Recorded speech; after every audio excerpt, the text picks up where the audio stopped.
I just had a thought come to me when I was getting ready for work. Reading my Candace's Shabbat Shalom, Daddy's home, Papi. Talking about inspiration. She's an inspiration for me. I've always been a Candace fan. Always.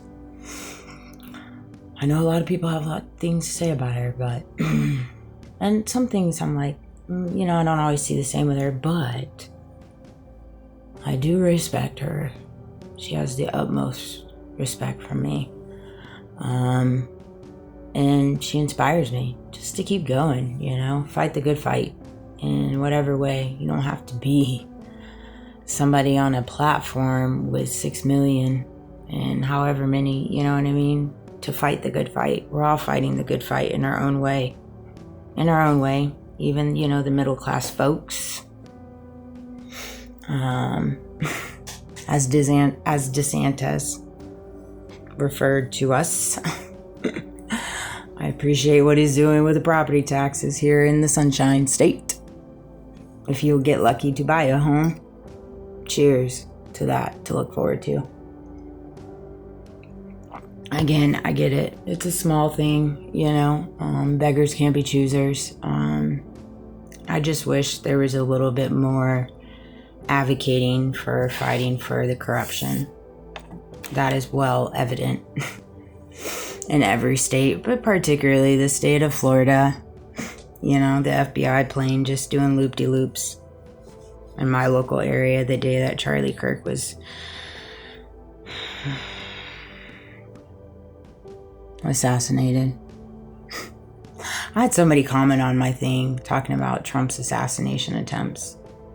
I don't know what they said, but something like, they always try, but they never take him out or something like that. Or I'm like, yeah, clearly. But she referred to the others. I'm like, yeah, the others actually were taken out. They were actually taken out. They didn't have the luck that Trump seems to have. So lucky him. He's got 9 lives and then some, apparently. I digress. Anywho, I'm sorry. I am like running on fumes. I've worked I don't even know how many hours in the last couple of days. That said, something came to me. I was thinking about my story, Candace shares her story in reference to the Daily Wire and just all the things that she's been through in the last few years since being fired. And I do too, in the different ways that I can on my little platforms that they'll allow me to have. But, I think in reference to my story, I don't think I actually know that my story isn't so much designed to be told. It's more of designed to live through it and persevere through it, and make an example of it, and also prove them wrong. All the naysayers. Everybody that's got something to say. Got the eyes, drives all crazy on the road. Actually, to be quite honest with you, I've noticed it's gotten much better after I made my videos last week. So thank you. It hasn't been as bad on the road with a disabled veteran, so much appreciated. But yeah, I don't think my story is so much designed to be told. I think it's designed to just live through, persevere, and learn, and evolve, and inspire, and move in purpose, and understand the reality beyond the illusions, not only that I face, but we all face individually, because we do live in a very manufactured and materialistic world, with many people that carry false facades. And so when you are in a world such as that, that's created on these things, it's very hard to see behind the veil, because it's been so ingrained in the system. It's like all we know. And we've kind of been ingrained in just talking just so horrifically about people, whether it be true or not.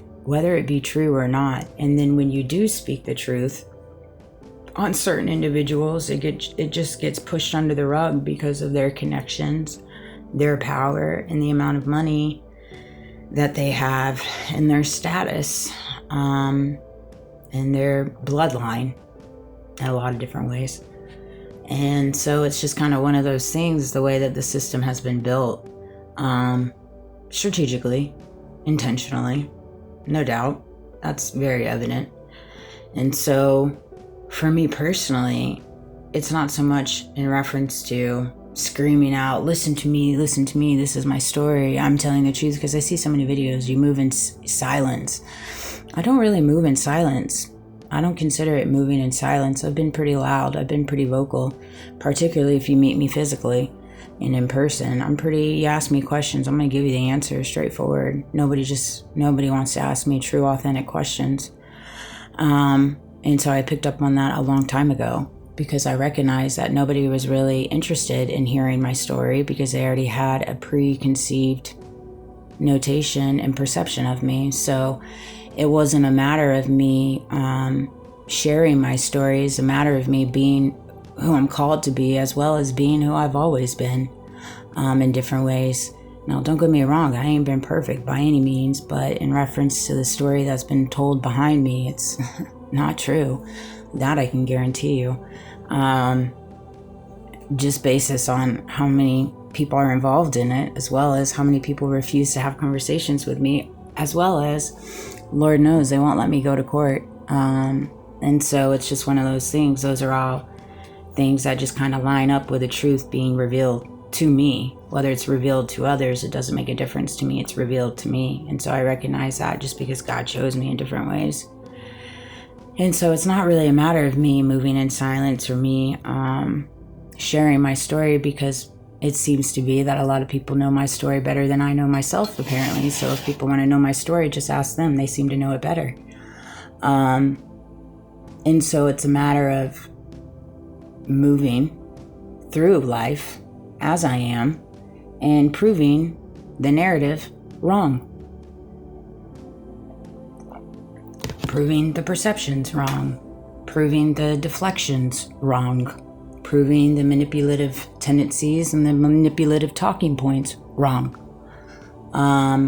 Proving the illusions, proving the tactics wrong. That's more or less what my story is. That's what my purpose is. And I think in ways that could be a mirror to what all of us are facing, I do believe. Because if we were all being honest with each other and being genuine, I think we all have a story to tell, wouldn't you say? Wouldn't you say? We've all had pretty difficult hardships at times, battled addictions, battled difficult scenarios at workplace environments given the construction of the system.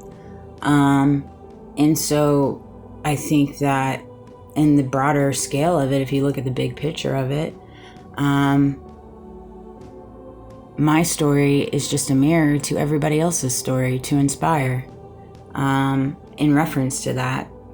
And so it's one of those things. I hope this video resonated, but when you find yourself working and walking through a world designed to make you feel less than what you are, you have to understand that when you feel less than what you are, you're just giving whatever it is you're feeling less because power over you, whether that's a person, whether that's checking the boxes, whether it's social conformity, whether it's identity crisis, whether it's materialism, whether it's status quo. These are all things that you have physical control over because you have control of your mind, you have the control of the things that you think, and you have control of your mental or your perceptions of what you carry of yourself. You don't have control of the perceptions people carry of you. That is not something you have control over. So we have to quit trying to control these things, because it's not it's not an energy, it's not a frequency designed to be controlled. And because we live in a world where you feel like it's you need to